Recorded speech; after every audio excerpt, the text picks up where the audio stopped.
ಕಲಬುರಗಿ ಜಿಲ್ಲೆಯ ಚಿಂಚೋಳಿ ತಾಲೂಕಿನ ಯಲಕ್ಪಳ್ಳಿ ಗ್ರಾಮದಲ್ಲಿ ಸಡಗರ ಸಂಭ್ರಮದಿಂದ ಶ್ರೀ ರಾಮಲಿಂಗೇಶ್ವರ ದೇವಾಲಯದ ಉದ್ಘಾಟನೆ ಹಾಗೂ ಕಳಸಾರೋಹಣ ಕಾರ್ಯಕ್ರಮ ಜರುಗಿತು.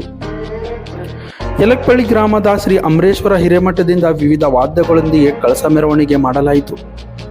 ನಂತರ ರಾಮಲಿಂಗೇಶ್ವರ ದೇವಾಲಯದಲ್ಲಿ ವಿಶೇಷ ಪೂಜೆ ಸಲ್ಲಿಸಲಾಯಿತು. ಹಾರ್ಕೋಟ್ನ ಚನ್ನಬಸವೇಶ್ವರ ಸಂಸ್ಥಾನ ಮಠದ ಶ್ರೀ ಚನ್ನವೀರ ಶಿವಾಚಾರ್ಯರು ಕಾರ್ಯಕ್ರಮವನ್ನು ಉದ್ಘಾಟನೆ ಮಾಡಿದರು. ಈ ವೇಳೆ ರಾಜೇಶ್ವರಿ ರಮೇಶ್ ಹುನ್ನಳ್ಳಿ ಅವರಿಗೆ ಶ್ರೀ ರಾಮಲಿಂಗೇಶ್ವರ ಸೇವಾ ರತ್ನ ಪ್ರಶಸ್ತಿ ಪ್ರದಾನ ಮಾಡಲಾಯಿತು. ಕಾರ್ಯಕ್ರಮದಲ್ಲಿ ವಿವಿಧ ಭಾಗದಿಂದ ಅಪಾರ ಪ್ರಮಾಣದಲ್ಲಿ ಭಕ್ತರು ಭಾಗವಹಿಸಿ ದೇವರ ಕೃಪೆಗೆ ಪಾತ್ರರಾದರು.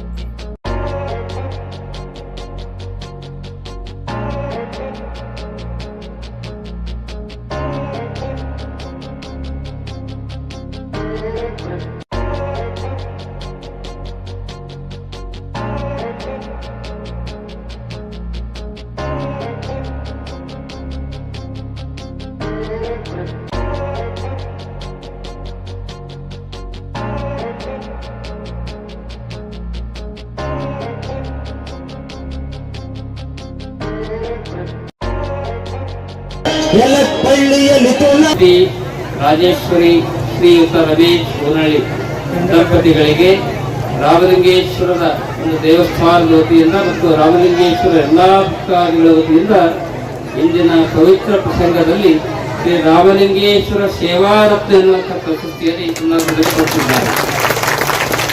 ಶ್ರೀ ಅಮರೇಶ್ವರ ಹಿರೇಮಠದ ಶಾಂತಲಿಂಗ ಶಿವಯೋಗಿಗಳು ಧ್ಯಾನ ತಪಸ್ಸು ಮಾಡಿದಂತಹ ಪುಣ್ಯಕ್ಷೇತ್ರ ರಾಮಲಿಂಗೇಶ್ವರ ದೇವಾಲಯ ಪ್ರಾಚೀನ ಕಾಲದಿಂದಲೂ ಕೂಡ ಭಕ್ತರ ಶ್ರದ್ಧಾ ಕೇಂದ್ರವಾಗಿದೆ.